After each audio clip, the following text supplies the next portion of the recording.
ਸਤਿ ਸ਼੍ਰੀ ਅਕਾਲ। ਤੁਸੀਂ ਜੁੜੇ ਹੋਏ ਹੋ ਪੰਜਾਬੀ ਰੇਡੀਓ ਐਸੇ ਦੇ ਨਾਲ ਤੇ ਮੈਂ ਹਾਂ ਪ੍ਰਵੀਨ ਸ਼ਰਮਾ ਲੈ ਕੇ ਹਾਜ਼ਰ ਹਾਂ ਪ੍ਰੋਗਰਾਮ ਅਪਡੇਟ ਕੈਲੀਫੋਰਨੀਆ ਪ੍ਰੋਗਰਾਮ ਦੇ ਵਿੱਚ ਕੀ ਅਹਿਮ ਤੇ ਕਈ ਖਾਸ ਖਬਰਾਂ ਨੂੰ ਲੈ ਕੇ ਚਰਚਾ ਕਰਨ ਦੇ ਲਈ ਜੁੜ ਚੁੱਕੇ ਨੇ ਹਰਜੋਤ ਸਿੰਘ ਖਾਲਸਾ ਜੀ। ਹਰਜੋਤ ਸਿੰਘ ਜੀ, ਸਤਿ ਸ਼੍ਰੀ ਅਕਾਲ, ਸਵਾਗਤ ਹੈ ਜੀ ਅਪਡੇਟ ਕੈਲੀਫੋਰਨੀਆ ਪ੍ਰੋਗਰਾਮ ਦੇ ਵਿੱਚ। ਸਤਿ ਸ਼੍ਰੀ ਅਕਾਲ, ਧੰਨਵਾਦ ਜੀ ਆਇਆਂ ਨੂੰ। ਪੰਜਾਬੀ ਰੇਡੀਓ ਯੂਐਸਏ ਦੇ ਜਿੰਨੇ ਵੀ ਸਰੋਤੇ ਸਾਡੇ ਸਾਰੇ ਹੀ AM ਸਟੇਸ਼ਨਸ, FM ਸਟੇਸ਼ਨਸ, ਘਰਾਂ ਦੇ ਵਿੱਚ ਰੇਡੀਓ ਸੈਟਸ ਦੇ ਰਾਹੀਂ, ਟੈਲੀਫੋਨ ਦੇ ਰਾਹੀਂ, ਫੇਸਬੁੱਕ, YouTube ਤੇ ਲਾਈਵ ਦੇਖ ਰਹੇ ਹੋ, ਸੁਣ ਰਹੇ ਹੋ, ਸਾਰਿਆਂ ਨੂੰ ਜੀ ਆਇਆਂ ਨੂੰ ਤੇ ਬਹੁਤ ਹੀ ਪਿਆਰ ਤੇ ਸਤਿਕਾਰ ਭਰੀ ਸਤਿ ਸ਼੍ਰੀ ਅਕਾਲ। ਸਰੋਤਿਓ, ਅੱਜ ਅਪ੍ਰੈਲ ਦੀ 2 ਤਰੀਕ ਆ ਤੇ ਦਿਨ ਬੁੱਧਵਾਰ ਆ। ਤੁਹਾਡੇ ਲਈ ਸ਼ਾਮ ਦਾ ਅਪਡੇਟ ਕੈਲੀਫੋਰਨੀਆ ਪ੍ਰੋਗਰਾਮ ਲੈ ਕੇ ਹਾਜ਼ਰ ਹੋਏ ਆ ਜੀ। ਅਪਡੇਟ ਕੈਲੀਫੋਰਨੀਆ ਪ੍ਰੋਗਰਾਮ ਨੂੰ ਸਪਾਂਸਰ ਕਰਦੇ ਨੇ ਖਾਲਸਾ ਇੰਸ਼ੋਰੈਂਸ ਏਜੰਸੀ ਵਾਲੇ, ਜਿਨ੍ਹਾਂ ਤੋਂ ਤੁਸੀਂ ਹਰ ਤਰੀਕੇ ਦੀ ਇੰਸ਼ੋਰੈਂਸ ਲੈ ਸਕਦੇ ਹੋ। ਇੰਸ਼ੋਰੈਂਸ ਬਾਰੇ ਪਤਾ ਕਰਨ ਦੇ ਲਈ ਇਹਨਾਂ ਦਾ ਨੰਬਰ ਹੈ 408-272-2500। ਇਹ 1992 ਤੋਂ ਲਗਾਤਾਰ ਇੰਸ਼ੋਰੈਂਸ ਬਿਜ਼ਨਸ ਦੇ ਵਿੱਚ ਸ਼ਾਨਦਾਰ ਸੇਵਾਵਾਂ ਦੇ ਰਹੇ ਨੇ ਤੇ ਅਮਰੀਕਾ ਭਰ ਦੇ ਵਿੱਚ ਇੰਸ਼ੋਰੈਂਸ ਕਰਦੇ ਨੇ। ਓਬਾਮਾ ਕੇਅਰ, ਮੈਡੀਕੇਅਰ ਜਾਂ ਫਿਰ ਕਵਰਡ ਕੈਲੀਫੋਰਨੀਆ ਬਾਬਤ ਪਾਲਿਸੀ ਕਰਵਾਉਣ ਦੇ ਲਈ, ਸਲਾਹ ਲੈਣ ਦੇ ਲਈ ਅੱਜ ਹੀ ਕਾਲ ਕਰੋ 408-272-2500 ਤੇ। ਟਰਕੀਅਨ ਇਮੀਗ੍ਰੇਸ਼ਨ ਲਾ ਫਰਮ ਵਾਲੇ ਜੇ ਟਰਕੀਅਨ, ਟੋਨੀ ਟਰਕੀਅਨ ਦੇ ਨਾਲ ਤੁਸੀਂ ਯੂਐਸ ਇਮੀਗ੍ਰੇਸ਼ਨ ਬਾਬਤ ਕੋਈ ਵੀ ਸਲਾਹ ਕਰਨੀ ਹੈ ਤੇ ਇਹਨਾਂ ਦਾ ਨੰਬਰ ਹੈ 415-909-0503। Gurbachan Singh Nagra Sacramento, Sarabjit Singh Kulwinder Singh Dhoot Yuba City, Gurdev Singh Sohal Antelope, Gursahib Singh Bakersfield ਤੇ ਅਵਤਾਰ ਸਿੰਘ ਮੰਜ਼ਲ ਕਲੋਵਿਸ ਤੋਂ। ਇਹਨਾਂ ਸਾਰੇ ਹੀ ਸਪਾਂਸਰਸ ਦਾ ਬਹੁਤ ਬਹੁਤ ਧੰਨਵਾਦ। ਤੇ ਜੇਕਰ ਤੁਸੀਂ ਵੀ ਪੰਜਾਬੀ ਰੇਡੀਓ ਐਸੇ ਦੇ ਇਹਨਾਂ ਪ੍ਰੋਗਰਾਮਾਂ ਨੂੰ ਸਪਾਂਸਰ ਕਰਨਾ ਚਾਹੁੰਦੇ ਹੋ ਤਾਂ ਸਟੂਡੀਓ ਦਾ ਨੰਬਰ ਹੈ 408-272-5200 ਜੀ। ਅੱਜ ਦੀਆਂ ਖਬਰਾਂ ਵੱਲ ਚੱਲੀਏ ਤੇ ਡਿਪਾਰਟਮੈਂਟ ਆਫ ਹੋਮਲੈਂਡ ਸਿਕਿਉਰਿਟੀ ਨੇ ਕਾਫੀ ਜ਼ਿਆਦਾ ਜਿਹੜੇ ਫੰਡਸ ਆ ਉਹਨਾਂ ਆਰਗੇਨਾਈਜੇਸ਼ਨਸ ਨੂੰ ਜੋ ਅਮਰੀਕਨ ਲੋਕਾਂ ਨੂੰ ਸਿਟੀਜ਼ਨ ਬਣਨ ਦੇ ਵਿੱਚ ਹੈਲਪ ਕਰਦੇ ਸੀ ਉਹ ਘੱਟ ਕਰ ਦਿੱਤੇ ਹੈਗੇ ਆ। ਕ੍ਰਿਸਟੀਨਾ ਸ਼ੌਂਡਰੋਫ, ਇੱਕ ਯੂਨਾਈਟਿਡ ਕਮਿਊਨਿਟੀ ਮਿਨਿਸਟਰੀਜ਼ ਇਨ ਅਲੈਗਜ਼ੈਂਡਰੀਆ ਵਰਜੀਨੀਆ ਚ ਆ, ਉਹ ਕਹਿੰਦੀ ਪਈ ਅਸੀਂ ਬਹੁਤ ਸਾਰੇ ਲੋਕਾਂ ਨੂੰ US ਦੇ ਸਿਟੀਜ਼ਨ ਬਣਾਇਆ ਕਿਉਂਕਿ ਇਮੀਗ੍ਰੈਂਟ ਆਉਂਦੇ ਆ, ਕਿੱਦਾਂ ਉਹਨਾਂ ਨੂੰ ਤਿਆਰ ਕਰਨਾ ਟੈਸਟ ਦੇ ਲਈ, ਕਿੱਦਾਂ ਉਹਨਾਂ ਦੀ ਐਪਲੀਕੇਸ਼ਨ ਭਰਨੀ। ਸੋ ਐਵਰੀ ਈਅਰ ਉਹਨਾਂ ਨੂੰ 2 ਲੱਖ ਦੇ ਕਰੀਬ ਗ੍ਰਾਂਟ ਮਿਲਦੀ ਸੀ। ਖਾਸ ਕਰਕੇ ਜੋ ਅਫਗਾਨਿਸਤਾਨ, ਆਈਵਰੀ ਕੋਸਟ, ਉਹਨਾਂ ਮੁਲਕਾਂ ਤੋਂ ਲੋਕ ਆਏ, ਉਹਨਾਂ ਨੂੰ ਉਹ ਸਿਟੀਜ਼ਨਸ਼ਿਪ ਬਣਨ ਦੇ ਵਿੱਚ ਹੈਲਪ ਕਰਦੇ ਸੀ। ਪਰ ਹੁਣ ਉਹ ਸਾਰੀ ਹੀ ਫੰਡਿੰਗ ਜੋ ਟਰੰਪ ਐਡਮਿਨਿਸਟ੍ਰੇਸ਼ਨ ਆ ਜਾਂ ਡਿਪਾਰਟਮੈਂਟ ਆਫ ਹੋਮਲੈਂਡ ਸਿਕਿਉਰਿਟੀ ਉਹਨਾਂ ਵੱਲੋਂ ਘੱਟ ਕਰ ਦਿੱਤੀ ਗਈ ਹੈ। $22 ਮਿਲੀਅਨ ਦੀ ਫੈਡਰਲ ਫੰਡਿੰਗ, ਜਿਨ੍ਹਾਂ ਦੇ ਵਿੱਚੋਂ ਯੂਨਾਈਟਿਡ ਕਮਿਊਨਿਟੀ ਇੱਕ ਸੀਗੀ, ਜਿਨ੍ਹਾਂ ਆਰਗੇਨਾਈਜੇਸ਼ਨਸ ਨੂੰ ਦਿੱਤੀ ਜਾਂਦੀ ਸੀ, ਉਹ ਹੁਣ ਸਾਰੀ ਦੀ ਸਾਰੀ ਫੰਡਿੰਗ ਘੱਟ ਕਰ ਦਿੱਤੀ ਗਈ ਹੈਗੀ ਹੈ। ਜੀ ਬਿਲਕੁਲ। ਤੇ ਇਸੇ ਤਰ੍ਹਾਂ ਦਾ ਜੇ ਰੁਖ ਕਰੀਏ ਖਬਰਾਂ ਦਾ ਫ੍ਰੈਜ਼ਨੋ ਦੇ ਵੱਲ, ਤਾਂ ਫ੍ਰੈਜ਼ਨੋ ਤੋਂ ਵੀ ਇਹ ਇੱਕ ਅਜਿਹੀ ਖਬਰ ਆ ਰਹੀ ਹੈ ਜਿਸ ਦੇ ਵਿੱਚ ਜਿਹੜਾ ਟਰੰਪ ਐਡਮਿਨਿਸਟ੍ਰੇਸ਼ਨ ਵੱਲੋਂ ਜਿਹੜੇ ਮਿਲੀਅਨਸ ਦੇ ਕੱਟ ਲਾਏ ਗਏ ਨੇ ਤੇ ਉਹਦੇ ਕਰਕੇ ਜਿਹੜਾ ਫ੍ਰੈਜ਼ਨੋ ਕਾਉਂਟੀ ਦੇ ਵਿੱਚ ਵੀ ਹੈਲਥ ਪ੍ਰੋਗਰਾਮ ਪ੍ਰਭਾਵਿਤ ਹੋਏ ਨੇ। ਫ੍ਰੈਜ਼ਨੋ ਕਾਉਂਟੀ ਅਫੀਸ਼ੀਅਲਸ ਨੇ ਜਿਹੜਾ ਉਹ ਨੋਟੀਫਾਈਡ ਕੀਤਾ ਕਿ ਦਰਜਨਾਂ ਜਿਹੜੀਆਂ ਨਾਨ ਪ੍ਰੋਫਿਟਸ ਨੇ ਉਹ ਇਸ ਵੀਕ ਤੋਂ ਹੀ 11 ਮਿਲੀਅਨ ਫੈਡਰਲ ਜਿਹੜੀਆਂ ਗ੍ਰਾਂਟਸ ਨੇ ਉਹਨਾਂ ਨੂੰ ਨਹੀਂ ਦਿੱਤੀਆਂ ਜਾਣੀਆਂ, ਜਿਹੜੀਆਂ ਕਿ ਕਮਿਊਨਿਟੀ ਹੈਲਥ ਦੇ ਲਈ ਦਿੱਤੀਆਂ ਜਾਣੀਆਂ ਸੀਗੀਆਂ, ਉਹ ਕੈਂਸਲ ਕਰ ਦਿੱਤੀਆਂ ਗਈਆਂ ਨੇ। ਕਾਉਂਟੀ ਮੀਮੋ ਜਿਹੜਾ ਉਹਦੇ ਦੱਸਣ ਦੇ ਮੁਤਾਬਕ ਮਾਰਚ 24 ਤੋਂ ਇਹ ਆਲਰੇਡੀ ਇਫੈਕਟਿਵ ਹੋ ਚੁੱਕੀਆਂ ਨੇ ਜਿਹੜੇ ਇਮੀਡੀਏਟ ਕੱਟ ਨੇ। ਤੇ ਇਹਦੇ ਨਾਲ ਟਰੰਪ ਜਿਹੜੀ ਐਡਮਿਨਿਸਟ੍ਰੇਸ਼ਨ ਹੈ ਉਹਨੇ ਦੱਸਿਆ ਕਿ ਮੋਰ ਦੈਨ 12 ਮਿਲੀਅਨ ਜਿਹੜੇ ਫੰਡਿੰਗ ਹੈ Centers for Disease Control and Prevention ਨੂੰ ਉਹ ਉਹਨਾਂ ਦੇ ਵਿੱਚ ਕੱਟ ਲਾਇਆ। ਸੋ ਅੱਗੇ ਜੇ ਆਪਾਂ ਗੱਲ ਕਰੀਏ ਤਾਂ ਦੱਸਿਆ ਜਾ ਰਿਹਾ ਕਿ 120 ਕਮਿਊਨਿਟੀ ਹੈਲਥ ਵਰਕਰਸ ਜਿਹੜੇ ਨੇ ਰੂਰਲ ਕਮਿਊਨਿਟੀਜ਼ ਦੇ ਵਿੱਚ, ਫਾਰਮ ਵਰਕਰਸ ਨੇ ਜਾਂ ਹੋਰ ਜਿਹੜੇ ਪੂਅਰਸਟ ਨੇਬਰਹੁੱਡ ਨੇ ਫ੍ਰੈਜ਼ਨੋ ਦੇ ਵਿੱਚ, ਉਹਨਾਂ ਨੂੰ ਇਸ ਕੱਟਾਂ ਦਾ ਜਿਹੜਾ ਉਹ ਖਾਸਾ ਨੁਕਸਾਨ ਹੋਊਗਾ। ਯੂਲੈਂਡੋ ਰੋਡਲੈਂਡਸ ਜਿਹੜੇ ਕਿ ਐਗਜ਼ੀਕਿਊਟਿਵ ਡਾਇਰੈਕਟਰ ਨੇ West family Fresno resource centre ਦੇ, ਉਹਨਾਂ ਨੇ ਕਿਹਾ ਕਿ ਆਲਰੇਡੀ ਉਹਨਾਂ ਨੇ 7 ਜਿਹੜੇ ਕਮਿਊਨਿਟੀ ਹੈਲਥ ਵਰਕਰ ਆ ਸਾਊਥ ਵੈਸਟ ਫ੍ਰੈਜ਼ਨੋ ਦੇ ਇਲਾਕਿਆਂ ਦੇ ਵਿੱਚ ਕੰਮ ਕਰਨ ਵਾਲੇ, ਉਹਨਾਂ ਨੂੰ ਲੇ ਆਫ ਕਰਨਾ ਪਿਆ ਕਿਉਂਕਿ ਫੰਡਿੰਗ ਹੁਣ ਬਹੁਤ ਜ਼ਿਆਦਾ ਘਟ ਗਈ ਆ। ਸੋ ਕਹਿੰਦੇ ਕਿ ਅਸੀਂ ਸੌਰੀ ਫੀਲ ਕਰਦੇ ਹਾਂ ਗਵਰਨਮੈਂਟ ਦੇ ਲਈ ਵੀ, ਕਹਿੰਦੇ ਕਿ ਕਿਉਂਕਿ ਹੁਣ ਇਹ ਜਿਹੜਾ ਕੁਝ ਹੋ ਰਿਹਾ ਇਹ ਕਦੇ ਕਿਆਸਾ ਨਹੀਂ ਸੀਗਾ। ਨਾਲ ਹੀ ਉਹ ਕਹਿੰਦੇ ਕਿ ਬਹੁਤ ਸਾਰੇ ਜਿਹੜੇ ਪ੍ਰੋਗਰਾਮ ਨੇ ਉਹ ਵੀ ਸਾਨੂੰ ਹੁਣ ਵਿਚਾਰ ਕਰਨਾ ਪਊਗਾ। ਤੇ ਜੇਕਰ ਉਹ ਕਹਿੰਦੇ ਕਿ ਹੈਲਥ ਸੈਕਟਰ ਨੂੰ ਅੱਗੇ ਇਹ ਮੰਨਿਆ ਜਾਂਦਾ ਸੀਗਾ ਕਿ ਹੈਲਥ ਸੈਕਟਰ ਦੇ ਵਿੱਚ ਜਿਹੜੀਆਂ ਜੌਬਸ ਨੇ ਉਹ ਹਮੇਸ਼ਾ ਅਵੇਲੇਬਲ ਰਹਿੰਦੀਆਂ ਨੇ, ਮਿਲਦੀਆਂ ਨੇ, ਪਰ ਉਹ ਕਹਿੰਦੇ ਕਿ ਜਿਹੜਾ ਇਹਨਾਂ ਕੱਟਾਂ ਦਾ ਸੇਕ ਆ ਉਹ ਹਰ ਕਾਉਂਟੀ ਤੱਕ, ਤੇ ਫ੍ਰੈਜ਼ਨੋ ਕਾਉਂਟੀ ਵੀ ਇਸ ਸੇਕ ਤੋਂ ਜਿਹੜੀ ਆ ਉਹ ਬਚ ਨਹੀਂ ਸਕੀ ਜੀ।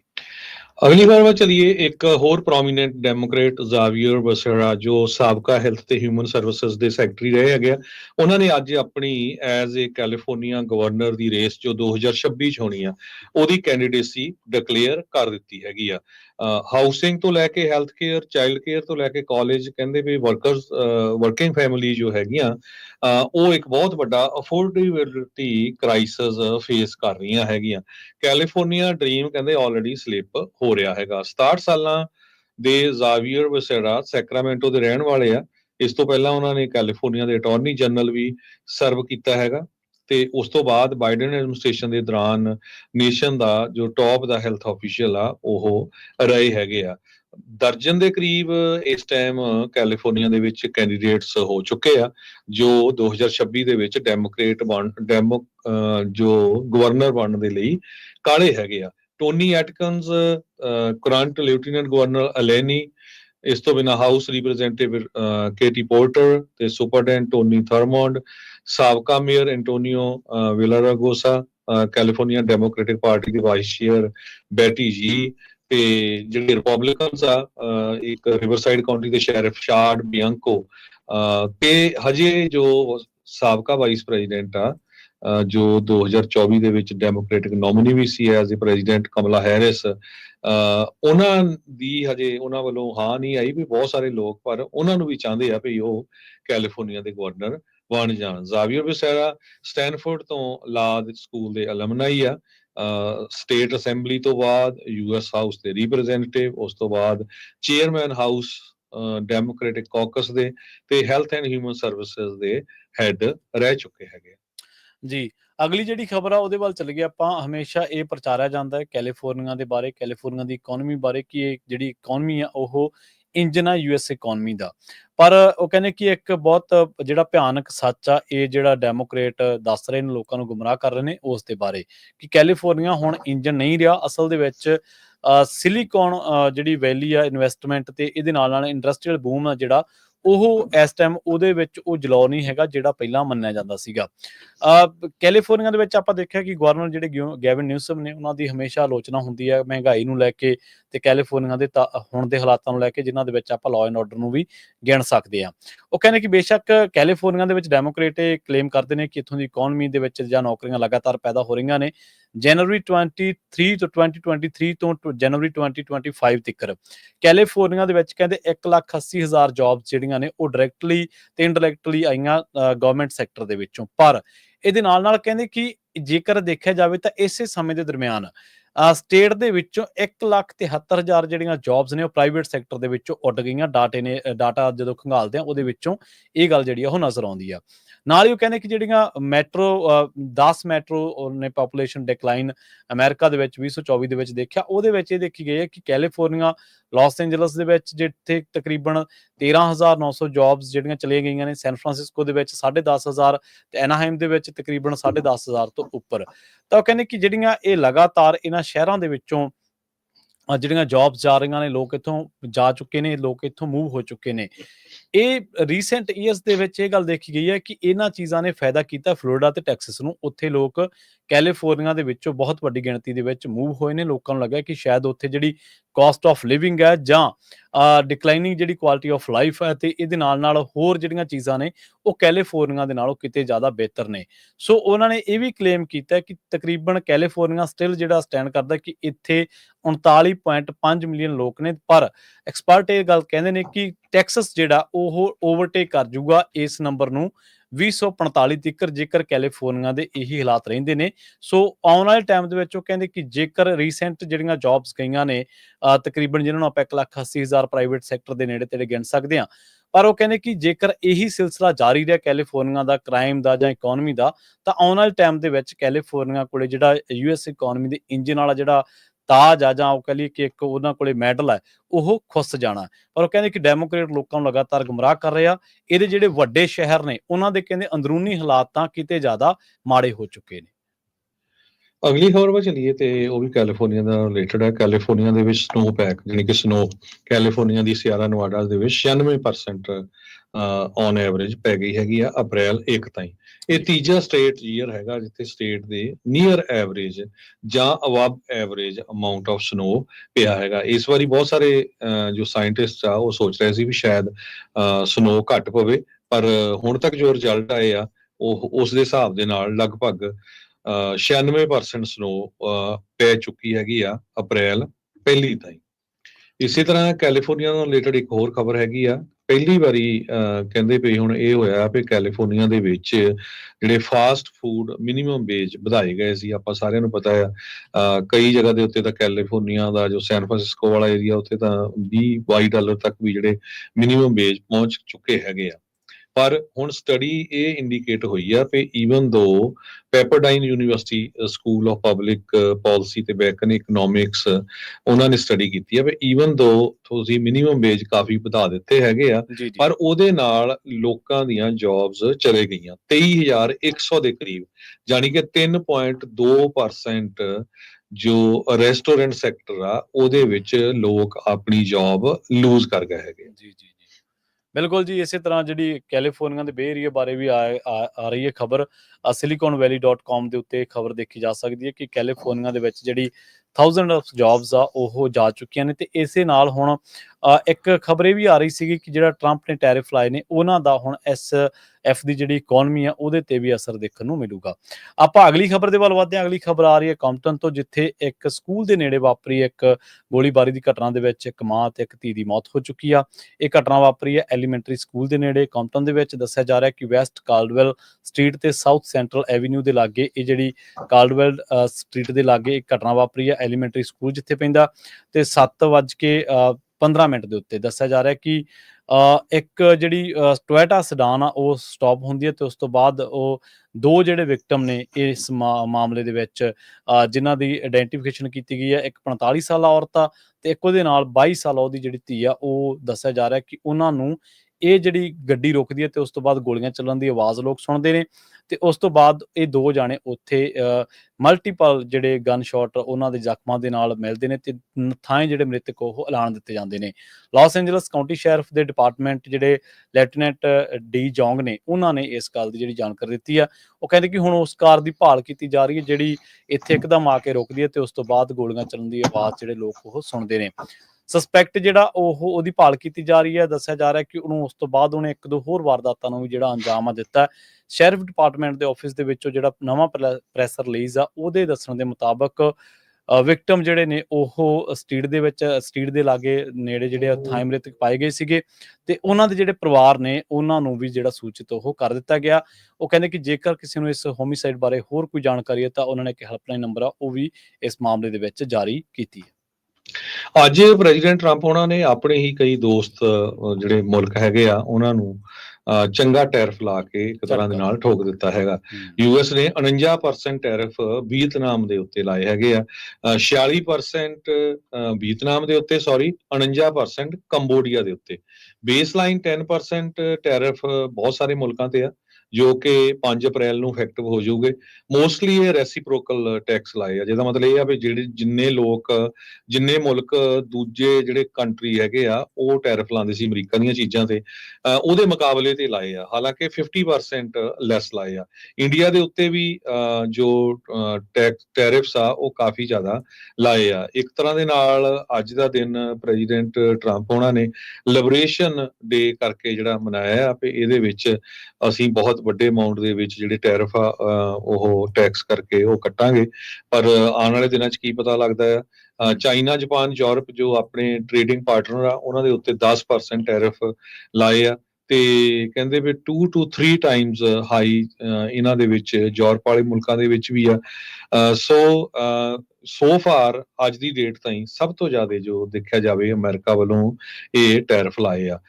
ਆਫਟਰ ਦਾ ਮਾਰਕੀਟ ਏਸ਼ੀਅਨ ਮਾਰਕੀਟ ਉਹ ਬਹੁਤ ਬੁਰੀ ਤਰ੍ਹਾਂ ਟ੍ਰੇਡਿੰਗ ਕਰ ਰਹੇ ਹੈਗੇ। ਜਾਪਾਨ ਦਾ ਜਿਹੜਾ ਬੈਂਚਮਾਰਕ ਇੰਡੈਕਸ ਆ ਉਹ ਵੀ ਬਹੁਤ ਡਾਊਨ ਹੈਗਾ।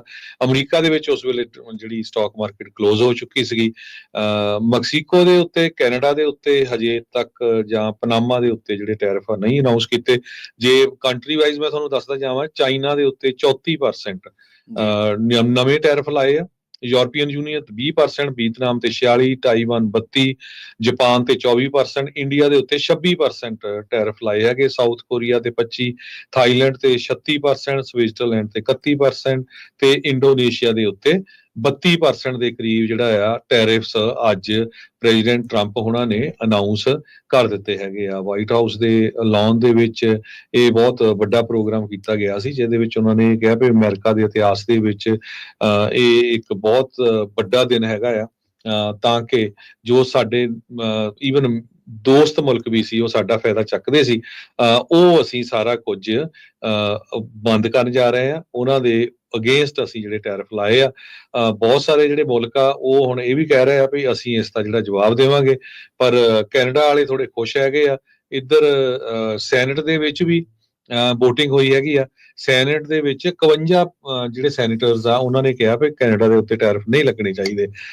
48 ਜਣੇ 51 ਜੈਸ ਸੀ ਤੇ 48 ਨੋ ਸੀ। ਐਸ ਜੇ ਰੈਜ਼ੋਲੂਸ਼ਨ 37 ਸੀਗਾ, terminating the national emergency declared on articles imported from Canada. ਪਰ ਇਹ ਤੋਂ ਬਾਅਦ ਸੈਨੇਟ ਜਾਊਗਾ, ਸੈਨੇਟ ਤੋਂ ਬਾਅਦ ਕਾਂਗਰਸ ਜਾਣਾ, ਕਾਂਗਰਸ 'ਚ ਲੱਗਦਾ ਨਹੀਂ ਪਾਸ ਹੋਊਗਾ। ਅਲਟੀਮੇਟਲੀ ਇਹ ਸਾਰਾ ਟਰੰਪ ਉਹਨਾਂ ਦੇ ਕੋਲ ਚਲ ਜਾਣਾ, ਕਿਉਂਕਿ ਉਹ ਪ੍ਰੈਜ਼ੀਡੈਂਟ ਹੈਗੇ ਆ ਤੇ ਉਹ ਇਸ ਨੂੰ ਜਿਹੜਾ ਵੀਟੋ ਕਰ ਸਕਦੇ ਹੈਗੇ ਆ। ਸੋ ਇਹ ਅੱਜ ਟੈਰਿਫ ਨੂੰ ਲੈ ਕੇ ਬਹੁਤ ਵੱਡਾ ਜਿਹੜਾ ਝਟਕਾ ਆ ਉਹ ਪੂਰੀ ਦੁਨੀਆ ਨੂੰ ਪ੍ਰੈਜ਼ੀਡੈਂਟ ਟਰੰਪ ਦੇ ਐਡਮਿਨਿਸਟ੍ਰੇਸ਼ਨ ਨੇ ਦਿੱਤਾ ਹੈਗਾ। ਜੀ, ਇਸੇ ਤਰ੍ਹਾਂ ਜੇਕਰ ਇਮੀਗ੍ਰੇਸ਼ਨ ਦੀ ਗੱਲ ਕਰੀਏ ਤਾਂ ਹਮੇਸ਼ਾ ਚਰਚਾ ਹੁੰਦੀ ਹੈ ਕਿ ਕੈਲੀਫੋਰਨੀਆ ਜਿਹੜਾ ਮੈਕਸੀਕੋ ਬਾਰਡਰ ਆ ਉਹ ਹਮੇਸ਼ਾ ਉੱਥੇ ਭਰਿਆ ਰਹਿੰਦਾ ਸੀ, ਉੱਥੇ ਬਹੁਤ ਜ਼ਿਆਦਾ ਇਕੱਠ ਹੁੰਦਾ ਸੀ ਜਿਹੜੇ ਲੋਕਾਂ ਨੇ ਯੂਐਸ ਨੂੰ ਕ੍ਰਾਸ ਕਰਨਾ ਹੁੰਦਾ ਸੀ। ਅੱਜ ਕੱਲ੍ਹ ਉੱਥੇ ਜਿਹੜੇ ਨੇ ਉਹ ਕਾਂ ਬੋਲਦੇ ਨੇ। ਇਹ ਲਾਸ ਐਂਜਲਸ ਟਾਈਮਜ਼ ਦੀ ਇੱਕ ਖਬਰ ਆ, ਉਹਦੇ ਦੱਸਣ ਦੇ ਮੁਤਾਬਕ ਬਾਰਡਰ ਪੈਟਰੋਲ ਜਿਹੜੇ ਨੇ ਉਹਨਾਂ ਨੇ ਤਕਰੀਬਨ 750 ਤੋਂ ਵੱਧ ਜਿਹੜੇ ਯੂਐਸ ਮਿਲਟਰੀ ਟਰੂਪਸ ਨੇ ਉੱਥੇ ਲਾਏ ਹੋਏ ਨੇ, ਖਾਸ ਕਰਕੇ ਸੈਨ ਡਿਏਗੋ ਏਰੀਆ ਦੇ ਵਿੱਚ।